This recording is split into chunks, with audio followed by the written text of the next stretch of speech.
বর্ষার এক সন্ধ্যা, আকাশ কালো মেঘে ঢাকা, বিদ্যুৎ চমকাচ্ছে দূরে নদীর ওপারে। বাংলার পশ্চিম প্রান্তে এক প্রাচীন গ্রাম, গোধূলিবন।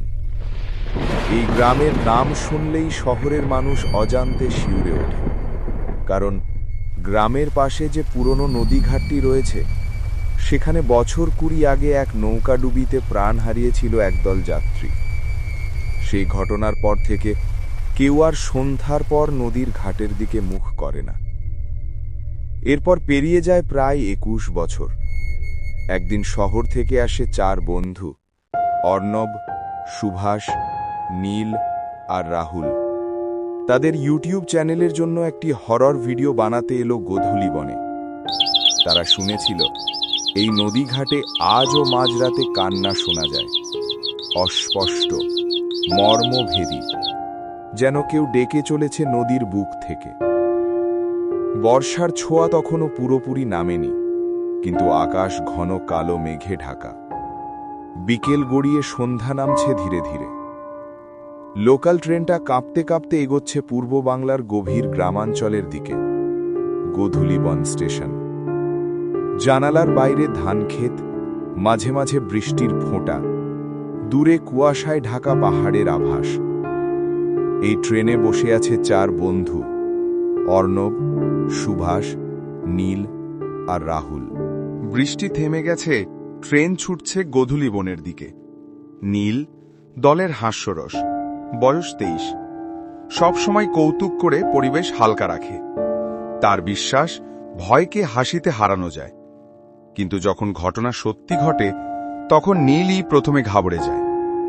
নীল জানলার বাইরে তাকিয়ে বলে, এই সব জায়গায় নিশ্চয়ই ভয়ানক কিছু ঘটে রে। ভাবছিস ভূত সত্যি পাবো নাকি? আমরা ভূত পেতে যাচ্ছি না, সত্যি পেতে যাচ্ছি। ভয়টা গল্পে রাখ, বাস্তবে নয়। অর্ণব, দলের নেতৃত্বে, বয়স 24, তীক্ষ্ণ দৃষ্টি, সবসময় হাতে ক্যামেরা। ছোটবেলা থেকেই অ্যাডভেঞ্চারের প্রতি অদ্ভুত টান। কোনো কিছু না জানা পর্যন্ত তার ঘুম আসে না। সবার মধ্যে সবচেয়ে যুক্তিবাদী, কিন্তু ভয় লুকিয়ে রাখে ঠোঁটের হাসিতে। গোধূলিবন থেকে নদীঘাট প্রায় 1 কিলোমিটার দূরে। সেখানে একটা পুরনো বাঁশবনের পথ আছে। রাতটা যদি শান্ত থাকে, কাল সকালেই শুটিং শুরু করব। সুভাষ, দলের পরিকল্পনাকারী, বয়স 25। সে একটু গম্ভীর প্রকৃতির, কিন্তু পরিস্থিতি বোঝার ক্ষমতা ওর অসাধারণ। লোকজন বলে সে বাস্তববাদী, কিন্তু অর্ণব জানে ভয়ে এলে সবার আগে সুভাষই শান্তভাবে সমাধান খোঁজে। সন্ধ্যায় নদীর দিকে যেও না, এমনই শুনেছি। কিছু জায়গা আছে যেখানে শুধু শরীর না, মনও আটকে যায়। রাহুল, দলের সবচেয়ে নীরব, বয়স 24, চোখে শান্তি, মুখে স্থিরতা। সে নিয়মিত পুরাণ আর মহাকাব্য পড়ে, মহাদেবের ভক্ত ও একান্তে ধ্যান করে। অন্যরা যেখানে ভয়ের গল্পে উত্তেজনা খোঁজে, রাহুল সেখানে আত্মার মুক্তির অর্থ খোঁজে। রাত নামতেই ট্রেন পৌঁছল গোধূলিবন স্টেশনে। একটা ছোট্ট স্টেশন, 2টি প্ল্যাটফর্ম, একটা পুরনো টিনের ছাউনি আর বাতাসে মাটির গন্ধ। তাদের স্বাগত জানালো বিনোদবাবু, সুভাষের এক আত্মীয়। তিনি গ্রামের স্কুলের অবসরপ্রাপ্ত শিক্ষক। তার বাড়িটাই 4 বন্ধুর আশ্রয়স্থল। বিনোদবাবু বললেন, এই গ্রামটা শান্ত, কিন্তু নদীর দিকে রাতে যেও না বাবা। লোকজন বলে বৃষ্টির রাতে নদীর দিক থেকে কান্নার শব্দ আসে। পুরনো যাত্রীদের আত্মা নাকি এখনো ঘোরে। অর্ণব বিনীতভাবে হাসুরু, আমরা সাবধানে থাকব কাকু, শুধু একটা গল্প খুঁজতে এসেছি। পরদিন সকালে তারা বেরোল গ্রামের দিকে। কিছু কৃষক ধান খেতে কাজ করছিল, কেউ বা বটতলায় বসে তাস খেলছিল। কেউ তাদের দেখে কৌতূহল নিয়ে বলল, তোমরা কি শহর থেকে এসেছ? নদীর দিকে যেও না, ওখানে তেনারা আছে। নীল মুচকি হেসে বলল, তেনারা মানে তারা? এক বৃদ্ধ বলল, যারা ডুবে গিয়েছিল সেই রাতে, তারাই এখনো ফেরে বাপু। সুভাষ চুপচাপ শুনে রাখল। অর্ণব চোখে অদ্ভুত আলো নিয়ে বলল, আমাদের ওর সাথেই দেখা করতে হবে। সন্ধ্যার দিকে তারা গেল গ্রামের প্রান্তে। এক বিশাল বটগাছের নিচে। সেখানে বসেছিলেন এক বৃদ্ধ, হাতে তামাকের চুরুট, চোখ নদীর জলে স্থির। গ্রামবাসী ফিসফিস করে বলল, ওই যে বসে আছেন, উনি হরিপদ কাকা, সব জানেন। গোধূলি বনের নদী পাড়ের প্রাচীনতম মানুষদের মধ্যে একজন ছিলেন হরিপদ কাকা। বয়স পেরিয়েছে 70-এর কোঠা, কিন্তু চোখ দুটো এখনো ঝিলমিল করে, যেন বহু দেখা অন্ধকারের স্মৃতি সেখানে জমে আছে। ছিপছিপে গড়ন, সাদা ধুতি আর কাঁধে পুরনো গামছা, মাথায় পাকা চুলে সময়ের ছাপ। গ্রামের সবাই বলে হরিপদ কাকা নাকি এই নদীর ঢেউয়ের ভাষা বোঝেন। কেউ হাসে, কেউ ভয় পায়, কিন্তু কেউই তার কথাকে অবজ্ঞা করতে পারে না। সন্ধেবেলা তিনি প্রায়ই বসে থাকেন বটগাছের তলায়, হাতে তামাকের চুরুট, চোখ নদীর জলে। যখনই কেউ নদীর ঘাটের গল্প তুলতে চায়, কাকার চোখে এক অন্যরকম ছায়া নেমে আসে। তিনি ধীরে বলেন, সব কিছু চোখে দেখা যায় না বাপু, কিছু কথা কেবল হাওয়া জানে আর নদী শুনে। হরিপদ কাকা ধীরে চোখ তুললেন। তার মুখে বৃষ্টির দাগ, চোখে এক ধরনের সময়ের ছাপ। তিনি বললেন, তোমরাই কি শহর থেকে এসেছো? নদীর ঘাটে যেতে চাও? হ্যাঁ কাকা, আমরা শুনেছি সেখানে কিছু ঘটে, আমরা দেখতে চাই। হরিপদ কাকা এক দীর্ঘশ্বাস ফেললেন। ঘটনাটা শুধু দেখা যায় না, অনুভব করতে হয় বাপু। যদি সাহস থাকে তবেই রাতের বেলায় ঘাটে যেও, তবে মনে রেখো তেনারা এখনো মুক্তি পায়নি। বাতাসে তখন হঠাৎ এক শীতল হাওয়া বয়ে গেল। দূরে কোথাও মেঘ গর্জে উঠল। চারজন বন্ধুর চোখে তখন অজানা এক আলো, ভয়েরও, কৌতূহলেরও, আর হয়তো নিয়তিরও। গ্রামের প্রবীণ মানুষ হরিপদ কাকা তাদের সাবধান করেছিলেন, বাবারা, সন্ধ্যার পর নদীর দিকে চেও না, ওখানে এখনো তেনারা ঘুরে বেড়ায় যারা সেই ডুবিতে প্রাণ হারিয়েছিল। কিন্তু কিশোরদের কৌতূহল থামে না। তারা টর্চ, ক্যামেরা আর সাহস নিয়ে বেরিয়ে পড়ে অন্ধকারের মুখোমুখি হতে। রাতের বাতাস ভারী। নদীর ঘাটে নেমে গাছের ডালে কাকের ডাকা থেমে গেছে।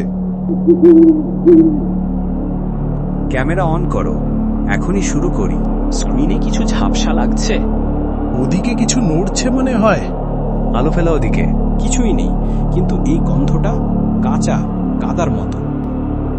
তারপর নদীর বুক থেকে ভেসে এলো টিপটাপ জলছাপের শব্দ, যেন কেউ হাঁটছে নিচে দিয়ে। রাত ঘন হয়ে উঠল। বজ্রপাতের আলোয় এক মুহূর্তের জন্য নদীর মাঝখানে দেখা গেল কয়েকটি ছায়া মূর্তি, মানুষের মতো, কিন্তু জলের ওপরে ভাসছে। রাহুল টর্চ হাতে এগিয়ে গেল। অর্ণব চিৎকার করে বলল, সাবধানে যাস। কিন্তু ঠিক তখনই রাহুলের পা পিছলে নদীর ধারে গড়িয়ে পড়ে যায়। এক মুহূর্তে অন্ধকার গিলে নেয় তাকে। বাকি তিনজন ছুটে গিয়ে শুধু তার ব্যাগটা পায়।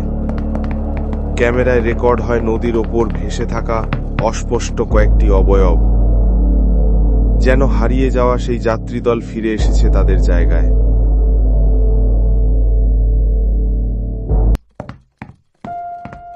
পরদিন সকালে তারা ছুটে যায় হরিপদ কাকার বাড়িতে।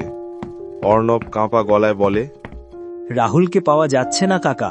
হরিপদ কাকা কিছু না বলে পিছু ঘুরে বাইরে চলে গেলেন।